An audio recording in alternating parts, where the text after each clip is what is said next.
Good evening, Technosphere. And technically, I was going to see you next Tuesday to do Virtually Buddha, but it's not Tuesday anymore, it's Wednesday. And, but I haven't gone to bed yet, so I'm still feeling Tuesday, and so I think I can do Virtually Buddha late, and that's acceptable. I'm waving to Mika. Hello, Mika. So I was going to talk about, you might notice that I'm smoking. Anybody that caught my morning musing this morning would have seen that I was giving up smoking. And you will recognise that I have failed. But I'll come to that later on. So I was going to talk about why... Oh, this is part 3 of Virtually Buddha. And I was going to talk about why the language in which Buddhism is taught and discussed renders the study of it problematic. Oh, look, there's another person. Dennis. Hello, Dennis. How are you? I'm going to send you a wave as well. So how the language in which Buddhism is discussed and taught renders the study and practice of it difficult, nigh impossible. And aside from using words that are not translated, like Buddha and samsara and samadhi, which kind of make the uninitiated feel thick. Even the language that they use in English to discuss it is very alienating, and Buddhism has gained this reputation for being inscrutable and complex to understand. And I have come to suspect that the entirety of the Buddhist canon, since the death of Siddhartha, may well be subject to what I will politely call a partisan representation. And the thing about Buddhist study is when you try and study a thing or a concept, all the shit goes down in your life to facilitate the understanding of said concept. And having been at this game for some time, I'm not surprised when that happens, and I kind of get with the program quite quickly. So having realised that I was so massively misinformed by the organisation that I have been schooled by, I thought, fuck, 25 years and I know fuck all. So I resorted to the internet, because what the fuck else are you going to do? It's the 21st century. And I found out all kinds of stuff. I mean, all kinds of stuff. And I even found an app. I found a fucking app. And from this app, I learned more, well, from an app and some videos on YouTube by a man called Anthony Elmore, whom I highly recommend. He's quite the dude. I just found out more from videos and my Buddhism app, which is called Access to Insight, than I had in 25 years of so-called formalised Buddhist study, which I discovered wasn't actually that formalised. Dennis loves that I'm doing this as a cat. I actually think that doing Virtually Buddha's live streaming as a cat is very, very important conceptually for the entire thesis, which I'm not quite sure what the result of the thesis is, because what I'm doing is documenting my investigation. Anyway, so I was reading this app, and it was talking about what are commonly called the four sufferings, and which in Sutra number 1, I discovered Siddhartha calls them the Four Noble Truths. I think that's right. I might be wrong. Anyway, so the Noble Truths are all suffering. And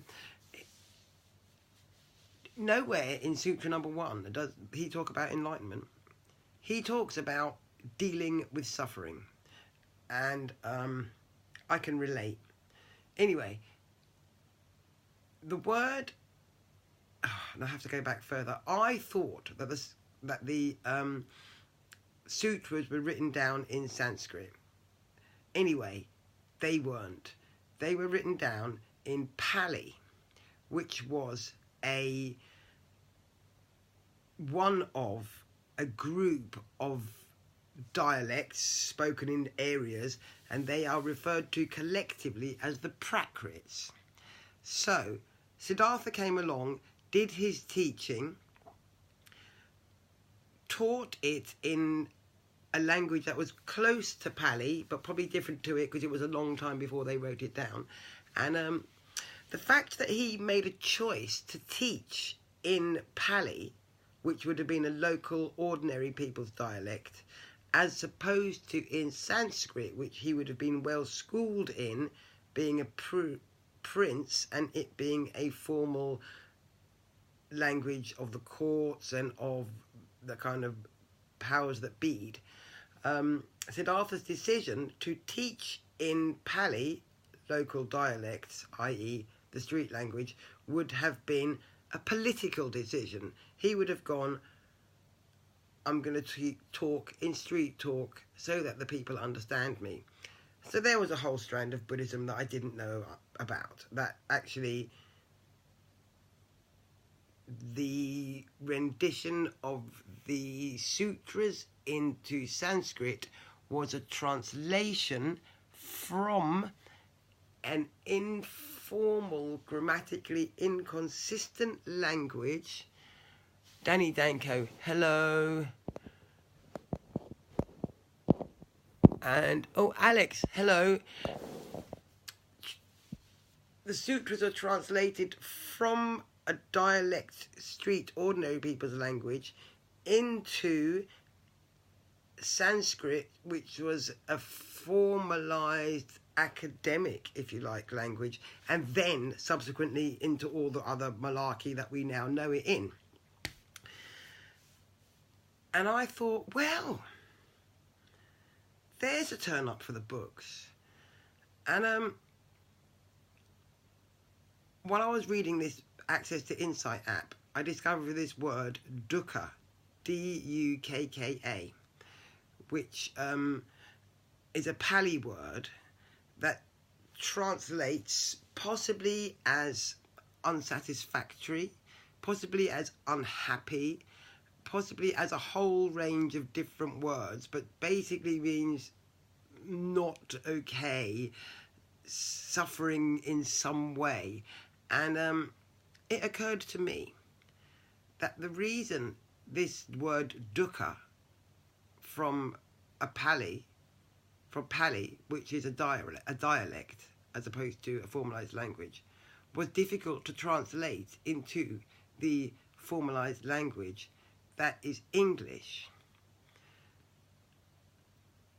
was because English is a formalized language with strict grammatical rules. And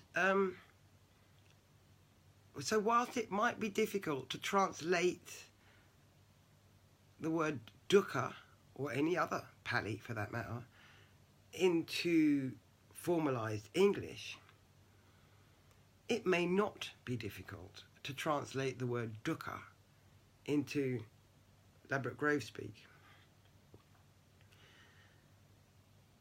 And I've been pondering this all week, and I have felt out of sorts for a range of reasons all week, from petty insignificant reasons in the middle of last week to really serious, horrific life and death reasons today. Not my life and death, but somebody else's life and death that profoundly affects me. And I had a range of experiences, and they all caused me to have dis-ease, and they all caused me to have a level of upset. And these levels of upset and dis-ease varied in their tone and in their shape and colour depending on the nuance of said experience. However, they maintained a commonality of ugh. And by Wednesday, I had become cognizant of the fact that my life was processing the meaning of this word dukkha in all the ways that this word could be processed. And I came to the conclusion that the word dukkha in Pali can be translated into the word mash-up in Grove Street. And then I discussed this with my son, and he felt that fuckeries would be a more accurate translation. I'm leaning towards fuckeries at the moment. And so when it says in the sutra, birth leads to dukkha, old age leads to dukkha, etc., etc., I am now reading birth will lead to fuckeries and you feeling mash-up, and sickness and old age will lead to fuckeries and you feeling mash-up, and death will lead to fuckeries and you feeling mash-up. And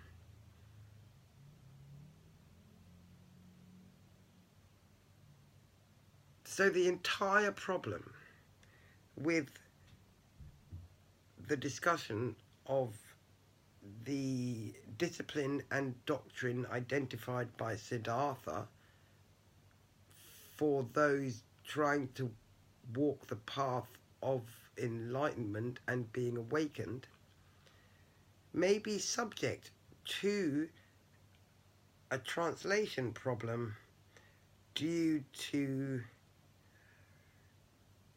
dare I say it, class prejudice, and that what is required is for somebody to undertake translating all the sutras into urban dialects. Ubiquitous London youth speak sutras. Ladbroke Grove sutras.